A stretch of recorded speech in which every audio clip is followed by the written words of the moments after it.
Okay, Jeremy. So in the previous class, we are discussed, or rather, we have finished with the reproduction, sexual reproduction in plants. And I said in the next class, I'll start with the reproduction in human beings. Besides that, we already completed the various phases of the reproduction, sexual reproduction in human beings, and the various changes which are taking place, which makes us feel that the organism is now, the individual is now capable of carrying out reproduction. The reproductive age, as I already mentioned in the previous class, that is by 18, 19 years, the reproductive structure or organs are completely developed and they can carry out, they can take the responsibility of giving birth.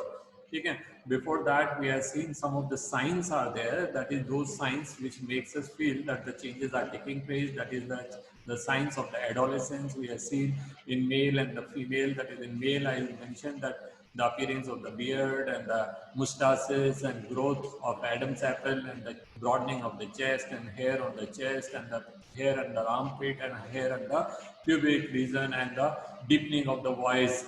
These were the changes which take place in male.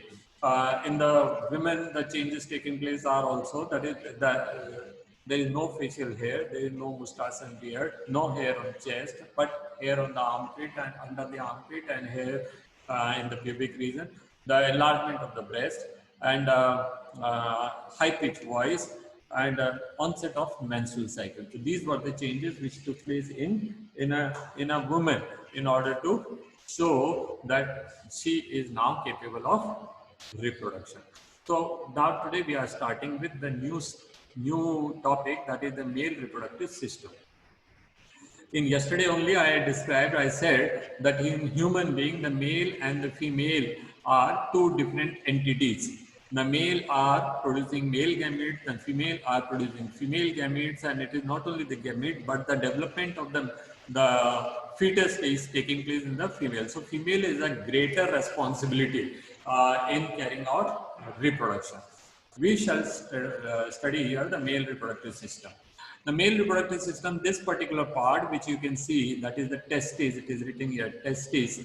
The testis is the primary sex organ. What is called primary sex organ? The organ which is responsible for production of gamete. And in human beings, the gametes, male gametes are actually produced by the testis. And that is why testis is called primary sex organ. All other organs which are carrying out or which are some way or other related to the reproduction are called secondary sex organs. So here in the secondary sex organ will be vas deferens and the seminal vesicle and the prostate glands and bulbourethral gland and penis. These will be called as the secondary sex organs. Okay.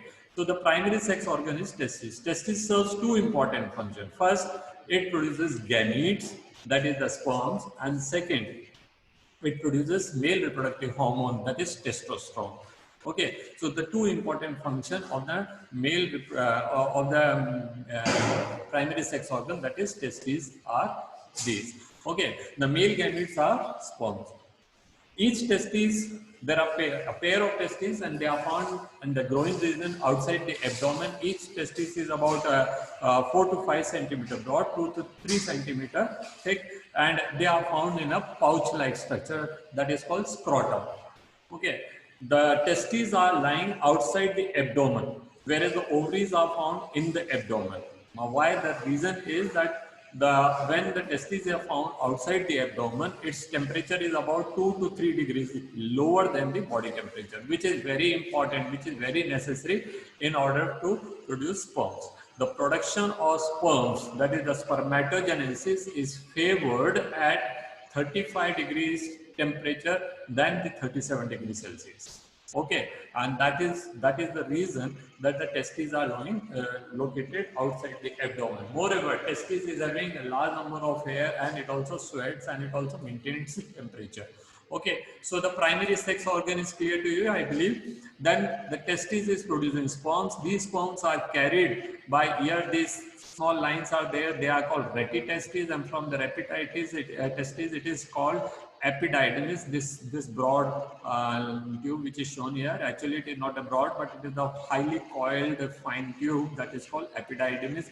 From the testes, a duct rises up and goes into the abdomen through the inguinal canal. This is known as vas deferens. You can see a vas deferens, and the vas deferens is taking the sperms and the hormones which are produced in the testes into the abdomen.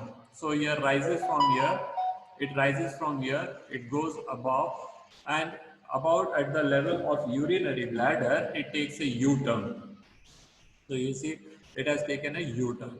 And now, just at the sides of the urinary bladder, there is a pair of leaf-like structure called seminal vesicle, a pair. So there are two testes, so definitely there will be two vas deferens, and both the vas deferens are rising up at each side of the urinary bladder, and then from into the each vas deferens which is gone up, as seminal vesicle is opening. So seminal vesicles are also two which are opening into the separate vas deferens. Okay, and then both of these ducts will open into along with the urinary bladder's opening. Okay, and then it opens into the prostate gland. A prostate is a golf ball like gland, and it is only one gland. Okay, the seminal vesicle were two, testes were two, but prostate is single gland. And just beneath the prostate, there is another gland which you can see here. This is called bulbourethral or Cowper's gland. We'll study the functions of each one of them, and then the secretion of all of these, whether it is the testes, seminal vesicle, urinary bladder, prostate, or Cowper's gland, all are opening into the one duct which is called urethra. Urethra is lying into the penis, and urethra is serving two important functions. The most common, that is the voiding of urine, and then another important, that is in the reproduction, that is the transfer of male gametes into the female reproductive tract. So this is what the structure is. Okay, I'll just repeat once again.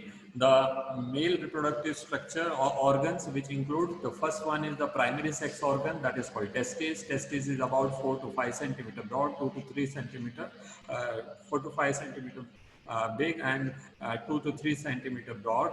And from testis serves two important functions. First is the production of the male gamete, and second is the production of male reproductive hormone. The testes are lying, a pair of testes are lying outside the abdomen between the groin, and they are found in a muscular pouch-like structure called scrotum.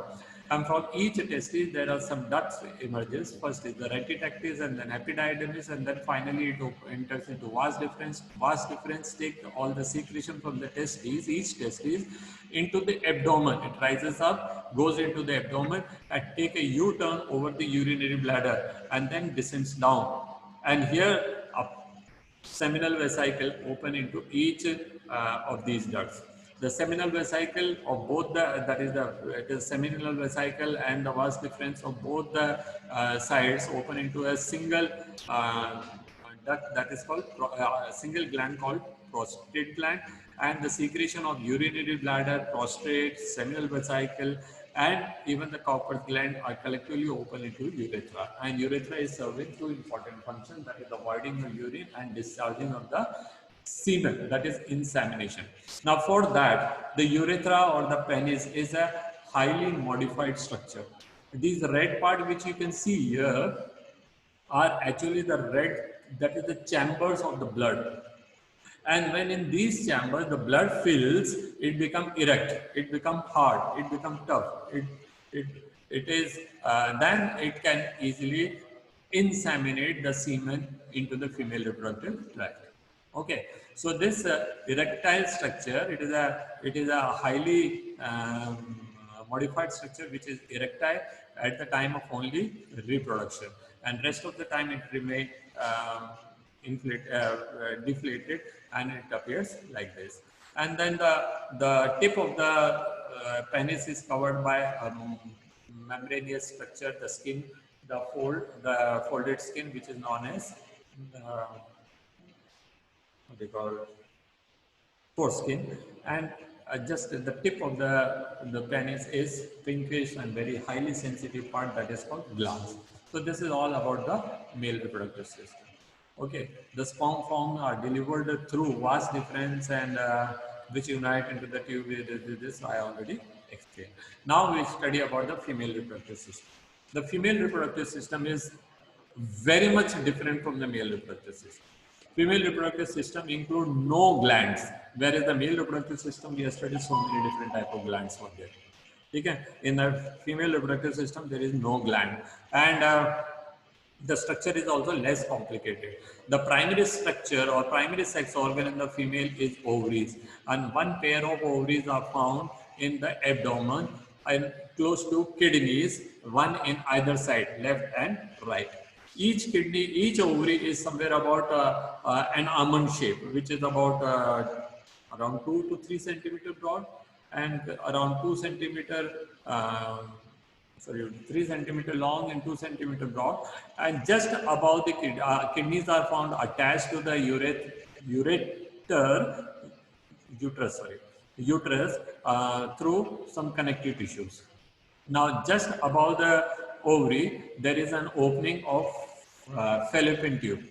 This opening is fabricated opening. Fabricated means जिसमें कुछ झालर जैसा कुछ लटका हुआ है, so that any time when the ova is released, that will be immediately absorbed. It will be immediately taken up by this fabricated opening, and the ova will move from here into the fallopian tube, which is about 10 to 12 centimeter long, and it is also known as oviduct. And the oviduct or fallopian tube of both the sides are open into a centrally located inverted pear-shaped muscular organ called uterus.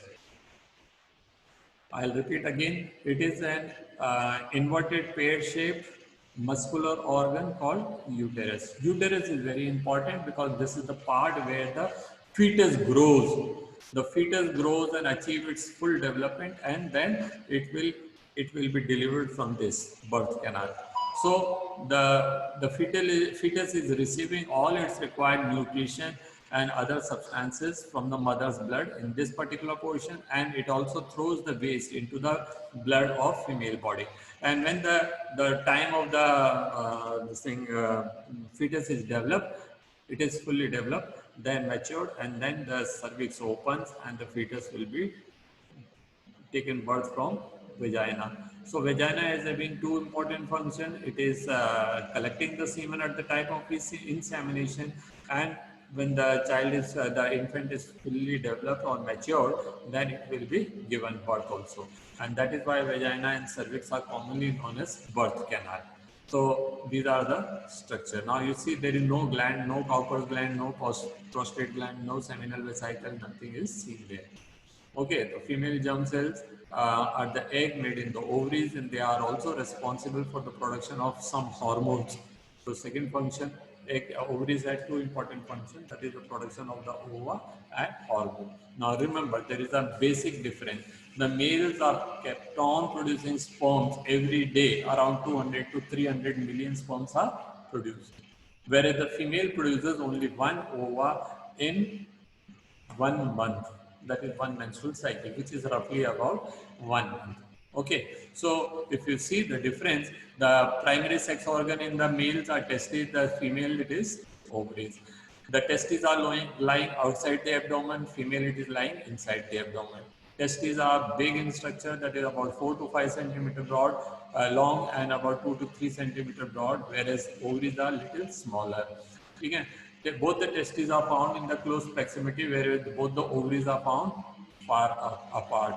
The testes are found in a bag-like structure, muscular bag-like structure called scrotum, whereas the ovaries are found attached to the uterus by some connective tissue. Then each testis has got its own duct attached, which it takes the secretion of the testes, and ultimately it opens into vas deferens, which goes into the abdomen.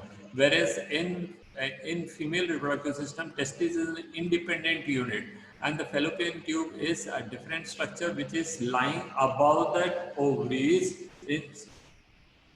Sorry, if I by mistake said testis, then please Please avoid that. So in female, the ovaries are independent unit and the fallopian tubes are just lying above it.